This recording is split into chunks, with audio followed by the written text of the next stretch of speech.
Welcome to Conversations in Mind.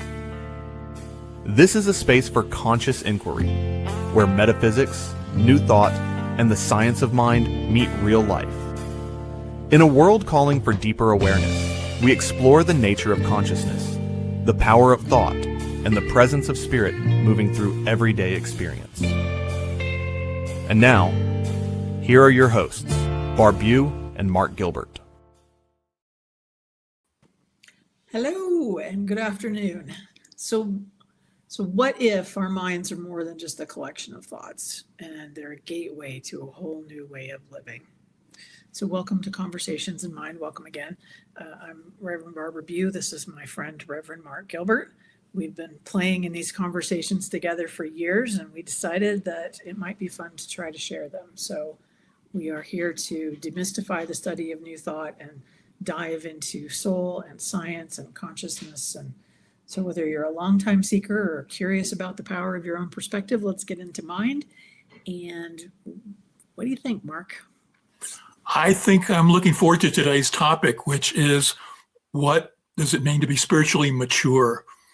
And there's so many different ways we can go with this today, Barb, but I know you've got some ideas and I've got some as well. I just want to set the stage by saying that when you throw that out, what does it mean to be spiritually mature? You start with, well, what does it mean to be spiritual? What does it mean to be mature? And last week, I think in the last episode, we got into spiritual and spirituality, and I don't think we need to rehash all of that. But I will say, when we talk about spirituality, we're talking about our being spiritual. It's about that sense of us that is where we define our lives in a greater mystery of life and what life means for us. So whether we define it from a religious standpoint, a secular standpoint, or a spiritual but not religious standpoint, we have an aspect of what mind or spirit or the life is really about, and that is our spirituality, whether we call it spiritual or not. But mature is a little bit different. Maturity is something I think we all experience, and that's that aspect of where we grow and we evolve and we change, and we can all identify with the aspect that, at one point we were an immature kid, and then we grew up and we became hopefully a more mature adult. Hopefully. Yeah, hopefully. And sometimes I question myself on that. But the real key then is, how do you mix these two together? How do we take what we feel is spiritual, and what does it mean when we are moving from, say, an immature spirituality to a mature spirituality, that development piece? And I think that's where we're going today, is really looking at the aspects of a life that takes our spiritual nature, or our aspect of how we look at what is meaningful in life, and brings it forth to a more mature expression. So what does that mean for you? What do you think? I love that. A more mature expression. It's interesting because one of the things that I wanted to say in the midst of what you were saying, which was brilliant, by the way, is that, and how do we move into that place and remain non-judgmental about the people who we think are behind us? Because really, these things weave, right? Sometimes we're mature and sometimes we're not. And then sometimes we are, and then sometimes we're not. And so I think it's always good to remember that even though we're going to talk about this, we know sometimes we're not, right? And that hopefully as we grow and mature and get more gray hair, whatever it is, that we live in that place more often and for longer periods of time. And I think that comes then with an understanding that everyone's growing.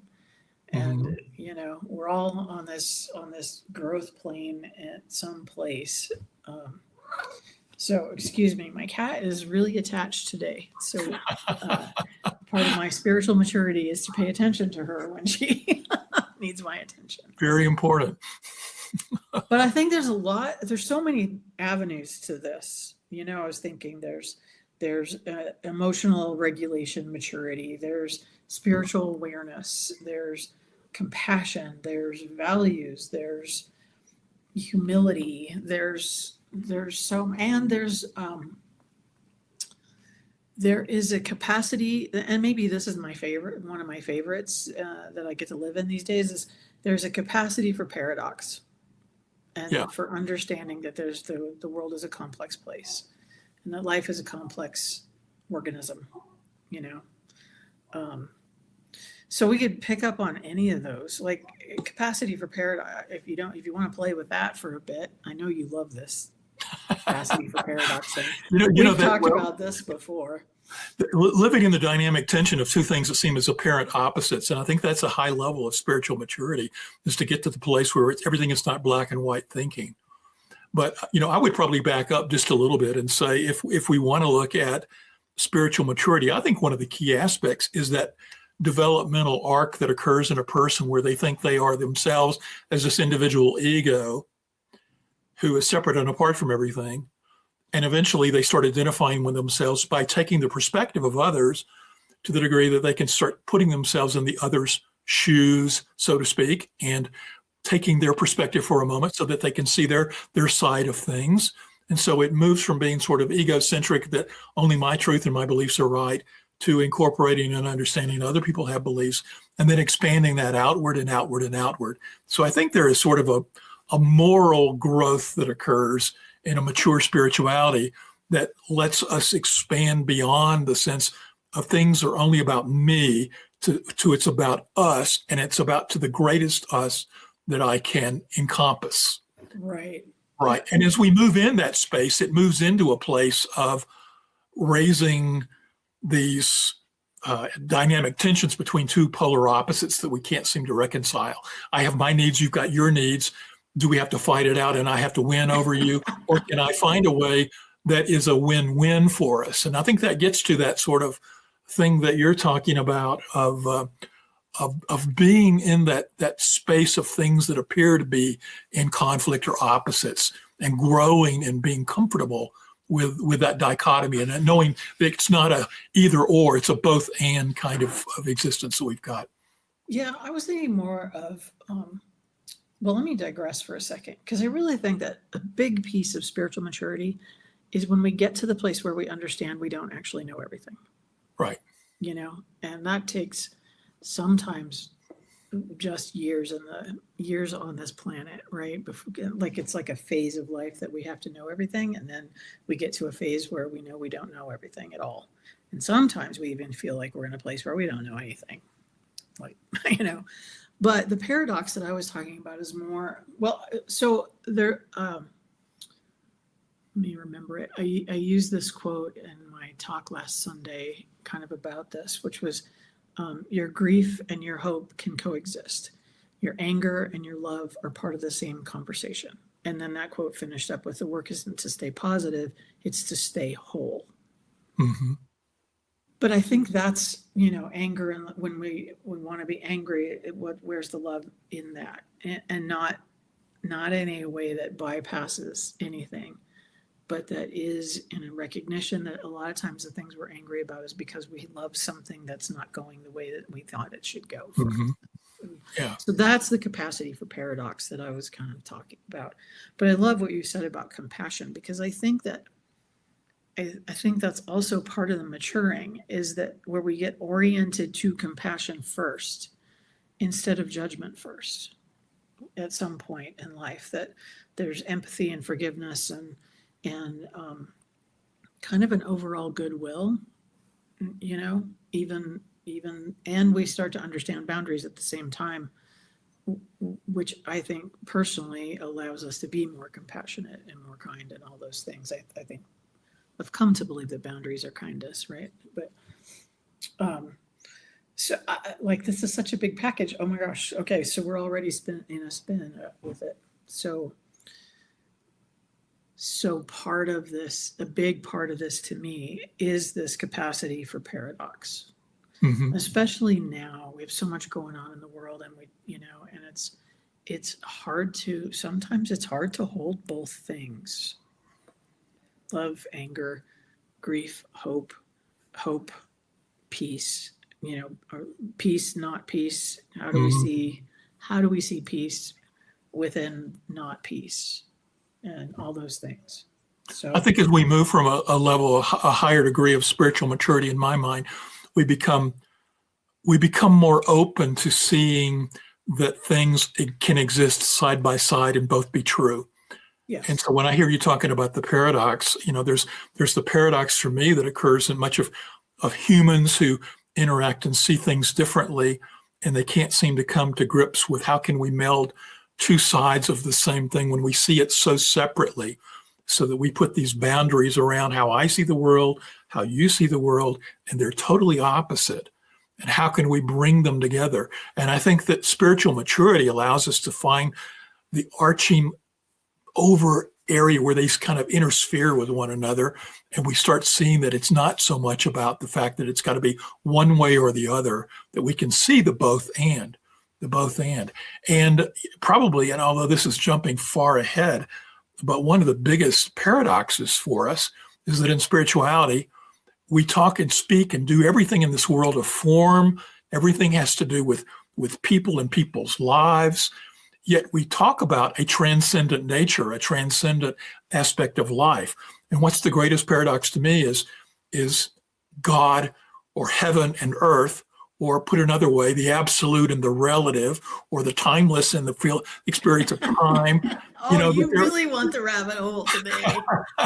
Well, but if we really want to talk about those things, because there's a lot of people, and I've seen this in some people recently who look at spiritual teachers who should be living in this transcendent realm, and they screw up in the world of form. And that raises a paradox within our awareness. It raises a paradox about how could this person who seems to be quote unquote enlightened do things that are less than enlightened in the world of form. Well, what is enlightened? Enlightened is understanding at the deepest level the non-dual reality of nature, which involves bringing together non-form and form into one non-duality something. And that's, to me, the greatest paradox, is this material physical world and an absolute existence that's transcendent of it. And how do we bring it together? Another way that people like to look at it too is consciousness and material world. The people like to say, is consciousness a byproduct of the brain, or is it a field that we're in? And we looked at that in our first episode, but that's a paradox that we have to sort of wrestle with as well. Yes, and then part of maturing and being more spiritual mature is understanding and moving to a place where we're not worshiping teachers. We understand that teachers are human beings. We also understand that accountability is a thing and real, and that there are consequences to everyone's actions. Mm-hmm. And we let people have their consequences, and I don't know, there's a lot going on right now in that realm in the U.S. Mm-hmm. Let's call it out. Because of Deepak, there's a lot of conversation about this thing going on. Because here's a guy who spoke and wrote and did a lot of things as a spiritually enlightened human being, and then wasn't, mm-hmm. and acted out in that. And so I think accountability needs to be real, and we all have to decide what we're going to do around what he taught or didn't teach, or how it affected us and how it didn't. And now mm-hmm. this, but I think we have to stop putting people on pedestals too. Yeah, I agree. I want to be clear. None of this conversation about pedestals or our responsibility and how we hold people takes anything away from what I feel needs to be held accountable over here. This is over here done. Yeah. But how do we keep ourselves as and maybe this is just part of the deal, is that we continue to understand that as we're growing, everyone's growing, and as we're growing, everyone's growing. And so we stop having an expectation that people be better than people. Mm-hmm. But that's sort of sad, in a way. Also, it's a little bit sad. Yeah. Part of spiritual maturity involves not only our growth in our awareness of our touching transcendent realms, but also bringing that information back and acting in the world from that wisdom. And so it gets back to that paradox that you were talking about, is that we want to be and have experiences of tasting enlightenment, knowing ultimate truth, but then we can't live in that space because we're also these human beings moving through this human life. So we have to take our spiritual nature back into this. And so as we grow and evolve and become more spiritually mature, we have to bring that maturity back into how we show up in this physical life. And that includes not only our ethical actions, but a deepening sense of our care and concern for our fellow pockets of spiritual beings or fellow humans who are walking this planet with us.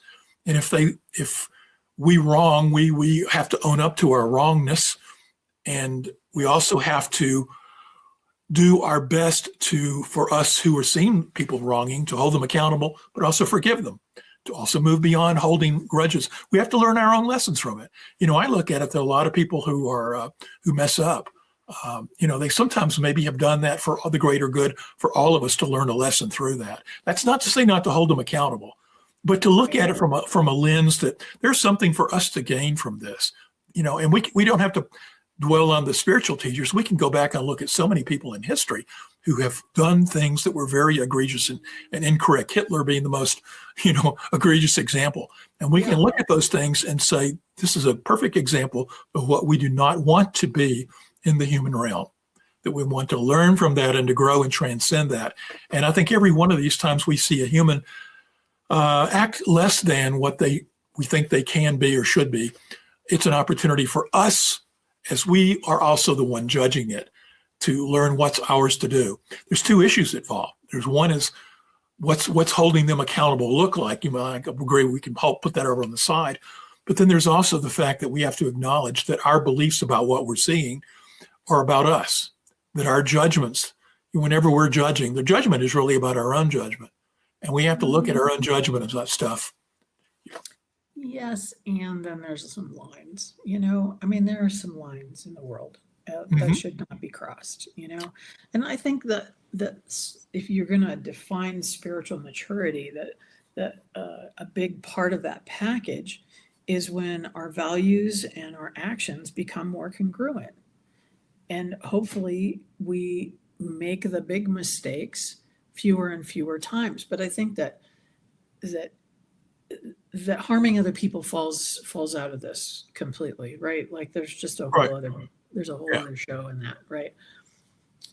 But we all had our 20s, right? I like to laugh and say that I had a really great time in my 20s, but as we grow up, hopefully what we've come to value as in our spiritual growth and in our spiritual practice begins to we get a narrower gap between what we're living and doing in the world and how we're talking about ourselves, or what we really believe is the way to be in the world. And this is internal work.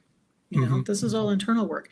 But if you go back even a few steps, if we go back, the beginning of spiritually maturing seems to me to come out of those places where we start learning to meditate. We start learning to emotionally balance our own selves and to handle our stress better, to handle our disappointments in a little different way, not by not being emotional at all about them. I'm not trying to be a robot of any kind, but where we're living from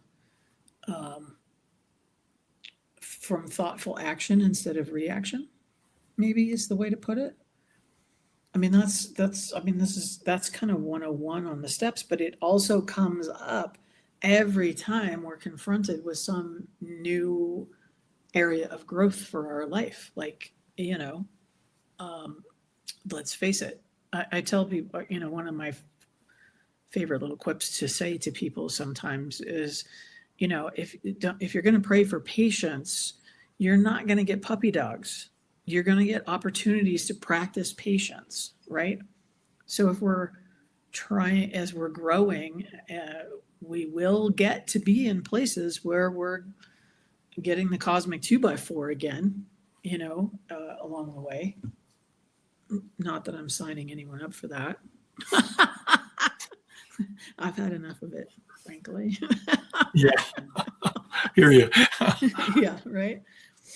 But in that, like, when you get the cosmic 2x4, then how do you act out? How do you act out about that? What are your emotions? How do you manage your emotions? How do you share your emotions? how do you share this anger and love paradox? All those things. As we were prepping for today's call, well, one of the things I sat there and said, what do it mean for me to be spiritually mature? And I mentioned one earlier, which is the fact that we have this growing, expansive acceptance of taking others' perspective, and we grow from being egocentric to ethnocentric to world-centric. But I also thought about the fact that we also take time to not just simply accept the beliefs that we've been given about what's true or real about the world. And what I mean by that is, I know when I was growing up in the South, for me, spirituality meant religion, and religion meant fundamentalist Christian religions. And I recognized that that didn't resonate for me. Not that it might not resonate as truth for other people, but for me, it didn't. But I think that every person, that one of the key markers in spiritual maturity is moving from an acceptance of accepting what I've been told about the meaning of life or religion, to moving to going on my own and exploring it and testing it for myself. And I think that process is a key aspect of it, is that whole spiritual exploration within ourselves to find out what's true. And then 2 steps go with that. One is then acting out that, living from that, accepting my values and acting in congruent with the values that come out of what I found out to be true about life. And so that's the first one. And the second one is to build in some practices that test that not only test it, but reinforce it for me. Mm-hmm. And so that if no matter what spiritual path I've gone down, whether it's a traditional religion or like you and I through New Thought, is there has to be some exploration that leads you to accepting that, not just as simply taking it on and just taking it. So maturity is questioning it and continuing to question it. It's also testing it by real life. Is this still valid for me? And then the third is living in congruity with the values that offers for me. And I'll simply say that as I went through thinking about that, I went and said, well, isn't there something? There were these social scientists who went out and looked at something called spiritual intelligence, and they have a SQ, I think it's called. Yeah. And so I said, and there's a number of people who have written on this, mm-hmm. and I don't claim to be an expert about all of that, but I did go and quickly look at what they said. And they said, when they look at spiritual intelligence, it involves four aspects generally: that we seek meaning, that we live by our values, that we experience the interconnectedness of life, which was what I was getting at earlier, talking about that growing expansiveness of egocentric to world-centric. And the fourth one was transcending the ego, which I think also ties to that. It's transcending our sense of separation as this unique physical person, and then seeing us as part of a grand interplay of the totality of life, that it's not simply about us as this egoic person, but how we fit into the greater scheme of the entire cosmos and live in congruent, live with others, in peace and harmony. Yeah, I think there's, in the midst of all of this, there's a sort of a danger zone where we want to grab a hold of this stuff and know it all, and where we grab a hold of this and then we're going to tell everybody else about it, and where we begin to. I know you're way more familiar with spiral dynamics than I am, but I love how in spiral dynamics, it's sort of flat wheel, like, because no one becomes above anyone else. We're just on a different path, right?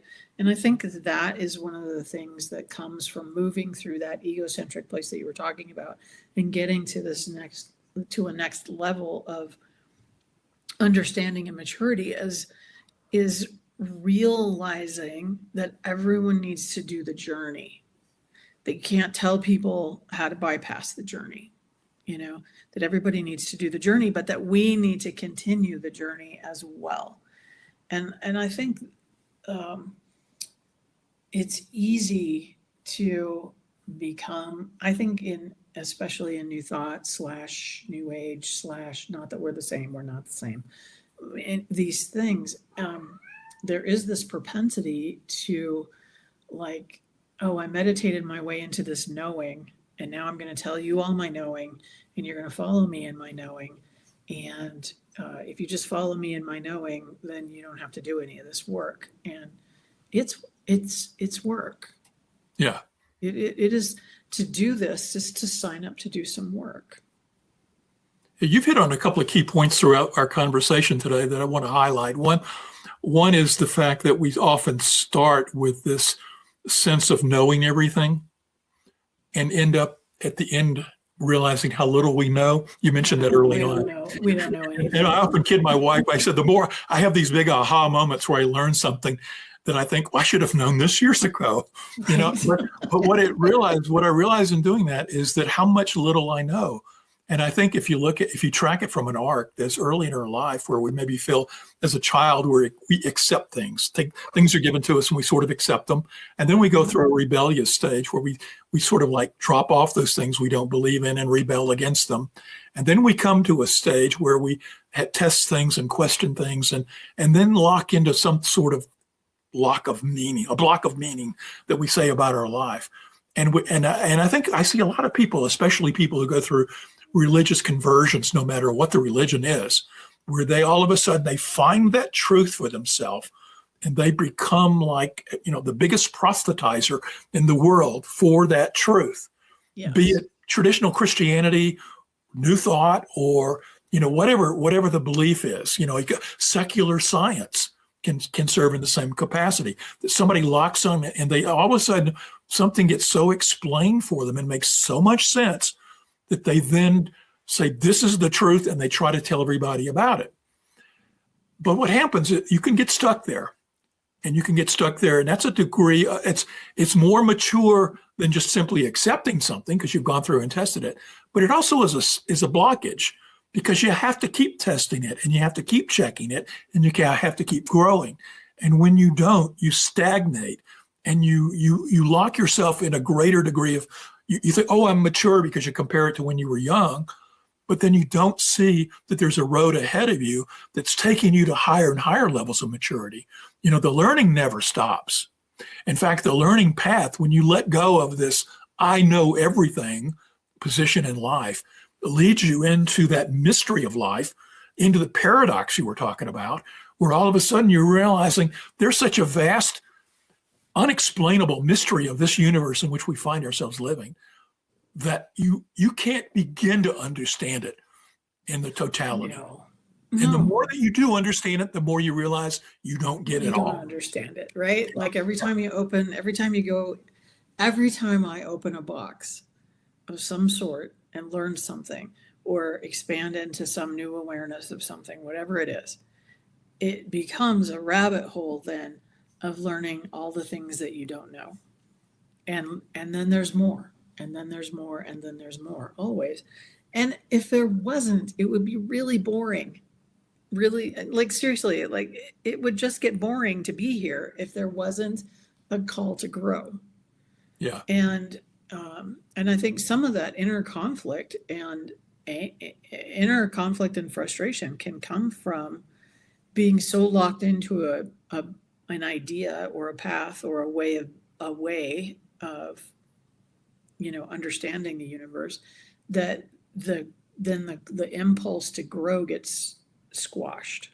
Yeah. And that creates an inner conflict that is, I don't know. And I understand that for a lot of people, having a religious track, dogma, whatever you want to call it, that says these are the rules to live by and this will be your reward. There's comfort in that. I get that there's comfort in that. And to question any of that then makes you have to question all of it, and that's too much. Yeah, but we like the sense that things are a constant and we can predict them, and there's a safety totally in that. Right? Yeah. Wouldn't that be? It'd be really fun to be able to grow and change and know that there's constant and yeah. Oh my God. I want to pick up on that thought. I'm watching this cloud reform itself outside my window and being reminded that everything moves and changes all of the time.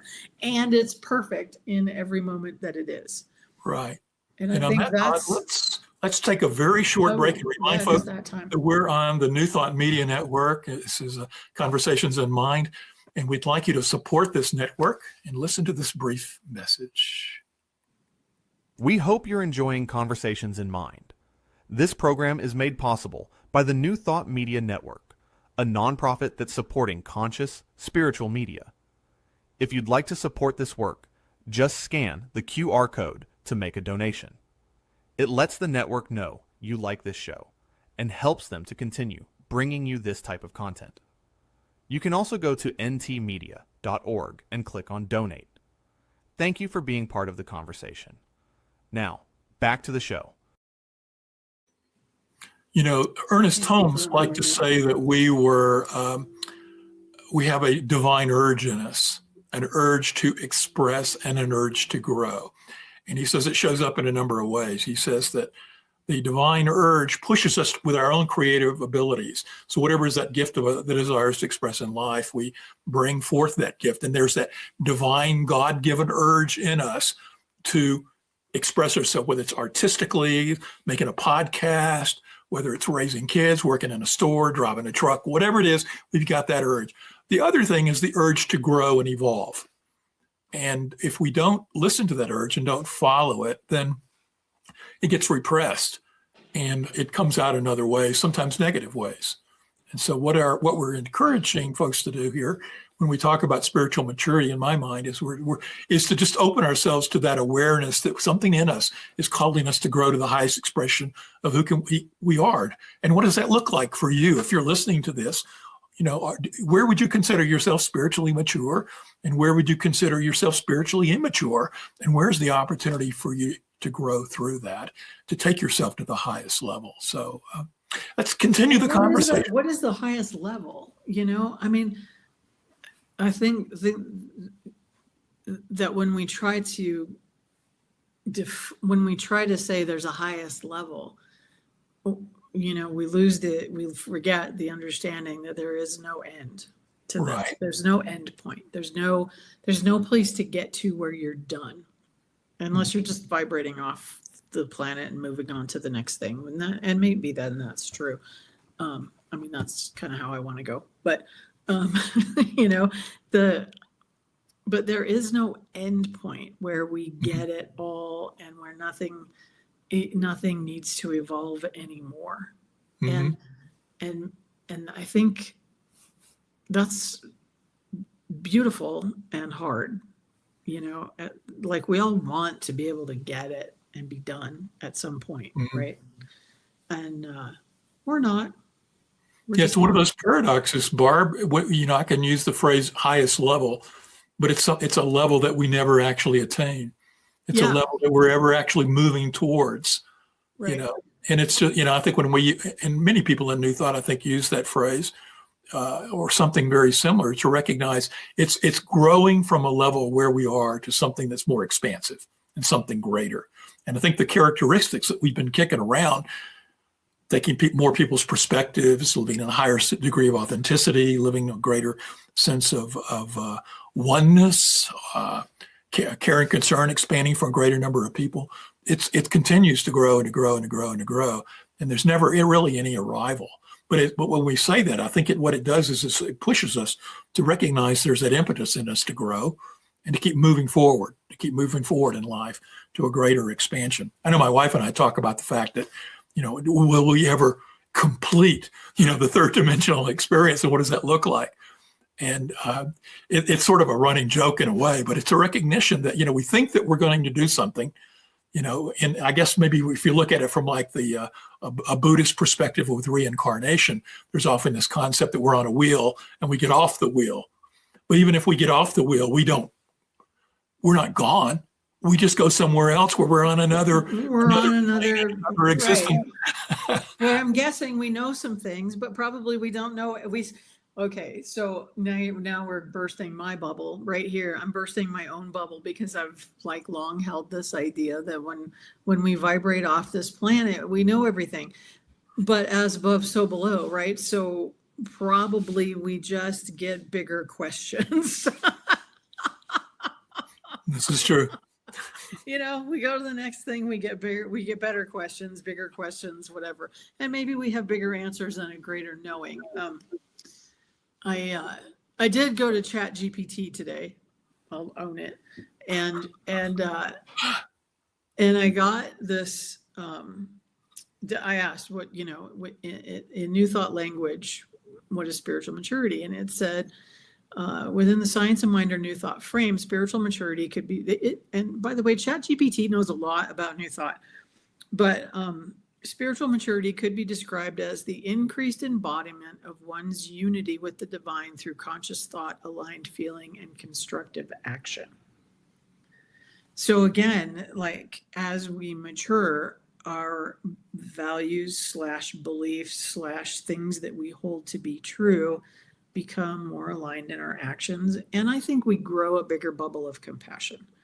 I mean, I think that's really one of the signs, right? Like when we can live in a bubble of compassion that takes it all in some way, has our moment with the feeling of it, the frustration of it, the anger of it, the sad of it, whatever it happens to be, but then comes back to a place of compassion for a greater universe or a greater experience of life for all. You know, it's like, I don't remember if we talked about this on the first show or if this was something that you and I just talked about recently, but we start out in New Thought with this idea of creating princess palaces and calling in parking spaces, right? And at some point you go parking for all, housing for all, food for all. Like, how do we lend ourselves to this idea of the allness of possibility for everyone, and a recognition that people will step in or not as they're prepared, but nonetheless, there's a certain amount of this that's just a gift of the universe that should be shared. And, one of the biggest pitfalls, I think, for people on the spiritual path is to maintain their spiritual growth as being only about their personal development without connection to a greater whole of other people. And so I think, spiritual growth occurs inside when you have spiritual practices that give you a greater taste of life and a greater sense of the interconnectedness of all of life. So there is an inner aspect to our spiritual growth that we have to acknowledge. But then we take this out in the physical world in our actions. We've talked about this in the values and how we align our actions with our values that are driven by this inner sense. So there's a spiritual maturity involves an inner growth personally and an outer expression personally. But that's stopping. If we stop there, we're incomplete. That what we have to do is take this and say, how does this relate to my connection with other people? And how do I express it in the world of we over just me? So it actually moves us from a me to we kind of concept, or a personal growth to a collective growth. And in many faiths, like in Buddhism, they have the bodhisattva who gets enlightened and comes back with a desire to assist every other person to reach enlightenment. I think that we see the similar concept in New Thought with people who grow in their awareness of oneness, and they come back and say, how can I help bring the sense of oneness to the planet so we create a world that serves everybody to thrive on planet Earth and uplifts everybody? But if you hold on to something that is simply for you and your own egotistical growth as an individual, it's got a potential for the pitfalls like we were talking about earlier of not considering your role as in your interplay with other individuals. I've been thinking about this stuff a lot in relation to how we teach prosperity principles within New Thought, and how we've been, it's been a big part of our thing, right? Is to teach this idea that the thought creates and that we can create these lives. And we've really, for a long time, been stuck on what thought creates in the material realm.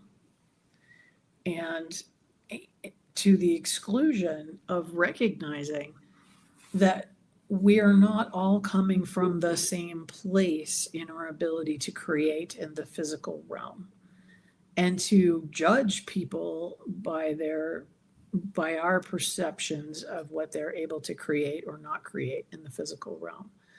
And so part of this maturing to me is, as a movement, is is recognizing that really what we're trying to create is a greater connection with all of life. The spiritual life, the physical life, all of life is this energy field that we're trying to be connected with.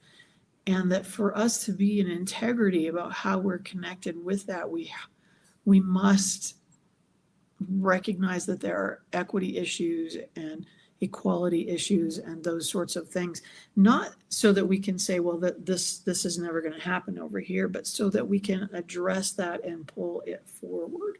Right. And pull it further into that connectedness of creating systems that work for all. Because it's available, it needs smarter minds than mine to make it all work. I can visualize the concept, but I certainly don't know how to fix the trucking, right? I don't know how to fix the distribution, but I can see it. And I think that it's important that we move into a space of recognizing that, like, for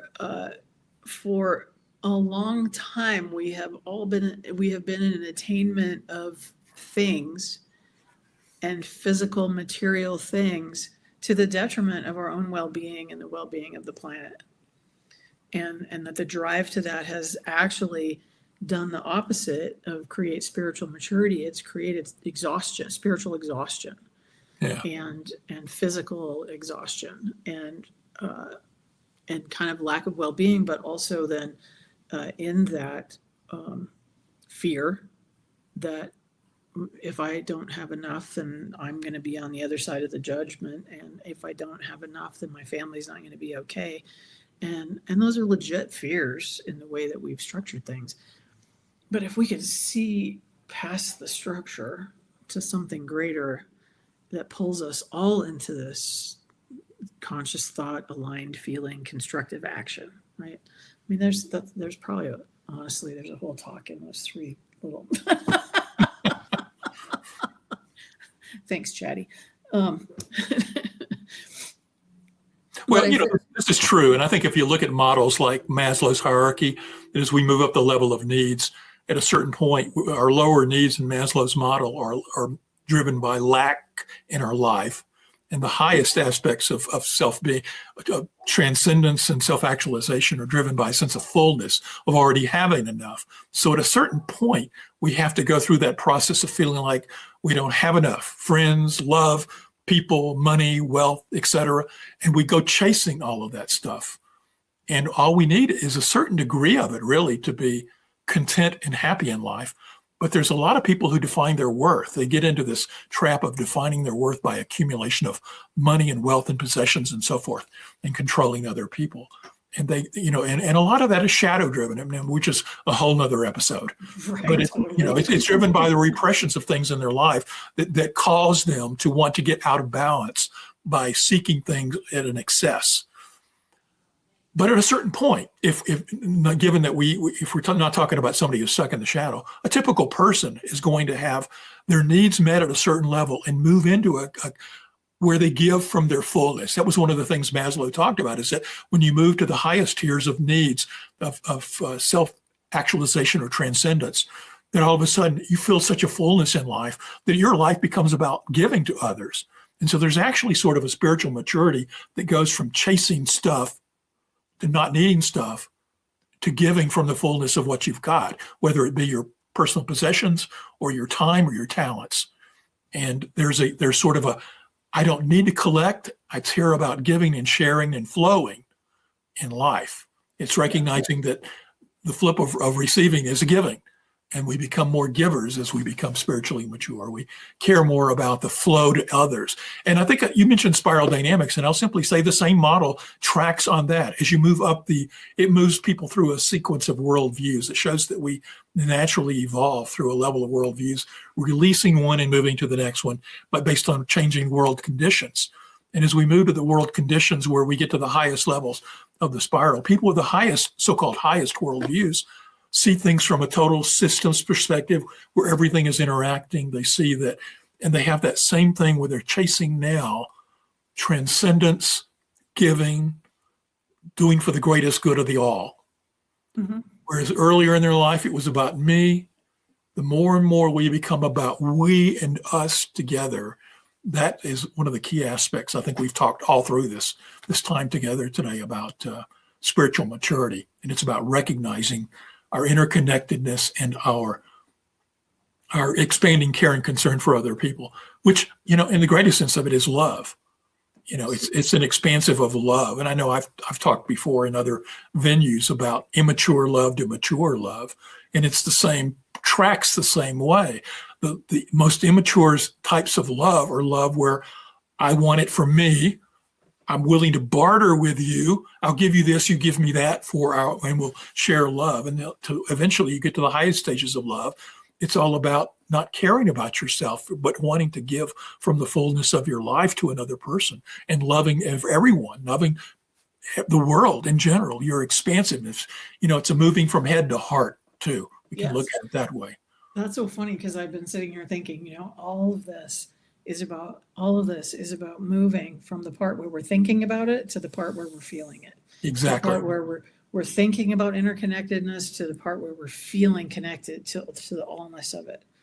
The part where we're thinking about love to where we're actually feeling it and expressing from it, and not from the getting it, but from the expressing from it, and sitting in the place of that understanding that it's all bigger than we are. It's just all bigger than we are, and that's the beauty of it. Really, that's the call and the beauty, and to me, that's the call and the beauty and the wonder of it all is being in the wonder of it all. Yeah. Loving the mystery, loving the paradox. Loving the paradox, loving the mystery.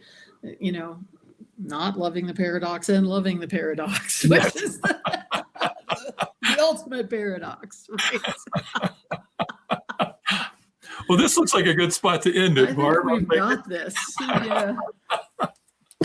Well, this has been a great conversation, and I hope that those of you who are watching enjoyed it as well. And we would encourage you to share your comments in the field of whatever means you're watching this. We'd love to get your feedback from you on how you're enjoying these, as well as any topics for future conversations you'd like us to get into. Barb, you got the final word. Close us out. I do have the final word. The final word, I think, today is thank you for being here with us. Feel free to give us some ideas for things you'd like us to talk about, or your feedback on the show. And what we hope is that something that we said today sticks with you and expands possibility and connection in your life. So we'll be back every Tuesday at 4:00 on New Thought Media Network. We're also on Transistor FM. Yes. Let me make sure I get my words right. And otherwise, we'll see you out there in the mind of the universe. Take care. Take care.